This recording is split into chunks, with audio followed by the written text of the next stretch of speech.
11 décembre, indépendance du Burkina Faso.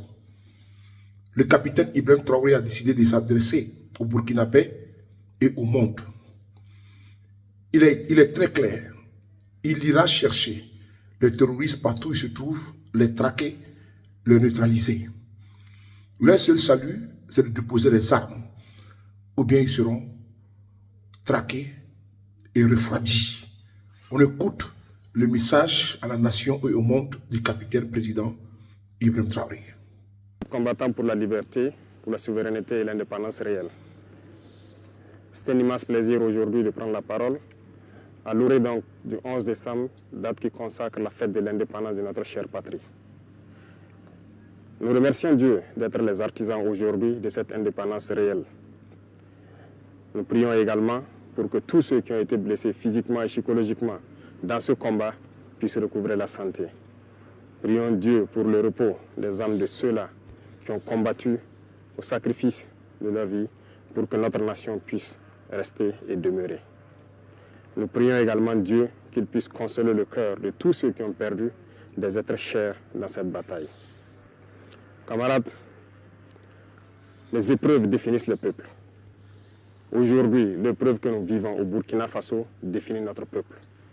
Un peuple courageux, vaillant, combattant, conquérant, résilient. Les qualificatifs manquent pour pouvoir qualifier notre peuple.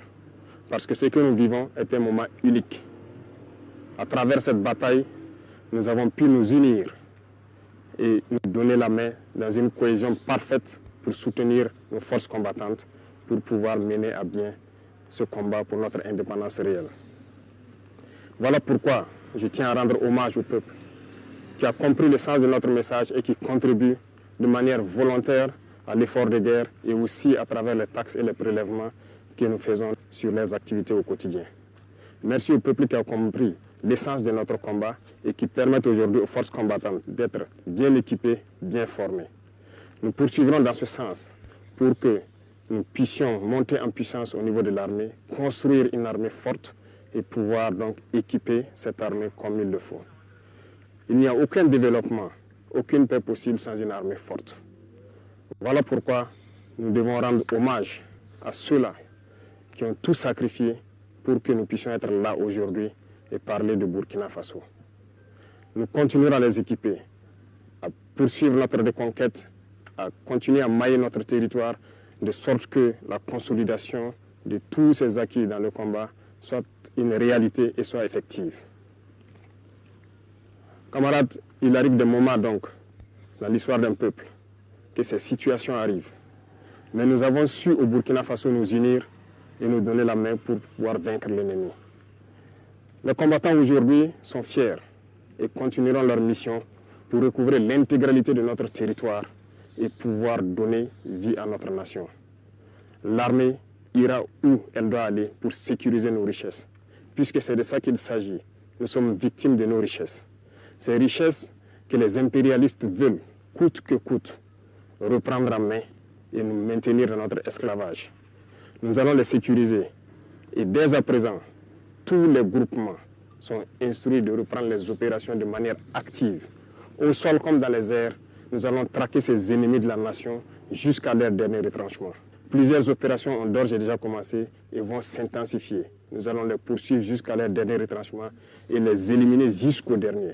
La seule chose qui puisse prévaloir pour qu'ils puissent survivre, c'est qu'ils se rendent à nos différentes forces en déposant les armes et leur logistique.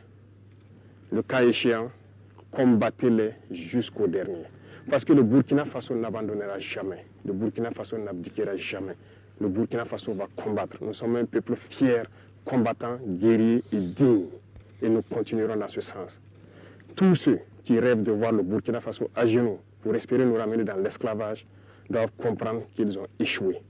Parce que ceux qui ont risqué leur vie hier nous ont instruits de continuer le combat jusqu'à notre liberté totale et notre indépendance. Voilà pourquoi je tiens à remercier tout un chacun, Burkinabé de l'intérieur et de l'extérieur, qui continuent de contribuer à l'effort de guerre, de poursuivre leur démarche et que nos forces armées puissent atteindre le niveau que nous escomptons, sécuriser nos populations et nos terres. Merci à tous et je souhaite donc que cette fête d'indépendance soit un moment de méditation, que chacun médite sur l'indépendance réelle et pouvoir apporter ce qu'il peut apporter pour que notre Burkina Faso rayonne en Afrique et dans le monde. Le Burkina Faso reste et demeure. Vive le Burkina Faso, vive nos vaillantes forces combattantes. Que Dieu les protège, que Dieu veille sur eux dans toutes leurs missions, sur toute l'étendue du territoire. Que Dieu fasse en sorte que l'année 2025 soit l'année de notre victoire finale sur l'ennemi. Merci à tous. La patrie ou la mort, nous vaincrons.